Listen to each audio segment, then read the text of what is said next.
Let us run the race that God set out before us with endurance.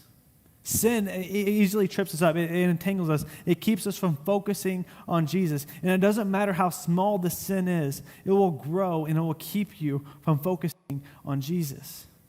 We just got back from youth camp on Friday, and again, thank you guys so much for praying for us and praying for our students. We got back safely, and I believe that there was life transformation. But at youth camp, a couple of my students, they do Brazilian Jiu-Jitsu. And so they're always asking me, Pastor Matt, let's roll. Pastor Matt, let's roll.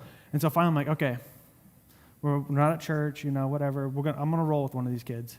And so one of them, he's a little bit bigger. He's almost my size, not quite. But then there's a smaller one. I'm like, you know what? I think I'm going to roll with the smaller one. Maybe I'll be able to overpower him.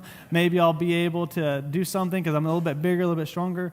And so in the middle of that, I don't know what happened. We were kind of rolling around, doing whatever. In the middle of that, my foot, it wanted to come back.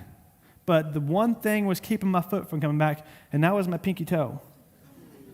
But guess what? My foot continued to go, and then my pinky toe ended up popping, and immediately I knew something was wrong. I got up, and it immediately started swelling up, and it got all dark and whatever. I went to the nurse, and it was kind of embarrassing, None of my students had to go to the nurse. I had to go to the nurse.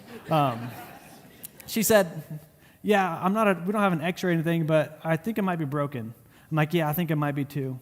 It ends up, I don't think it's broken. I think it's a lot better now. But still, on Sunday mornings, I like to run about 4 miles.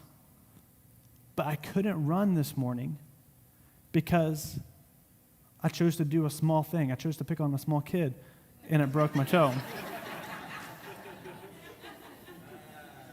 If you knew this kid very well, you'd want to do it as well. But some of us, we think, it's just a small sin. It's just a little white lie. Just being a little deceptive. It's just a little thing on my phone. Small sins. They grow, they trip us up, and they keep us from running the race that God has for us with endurance.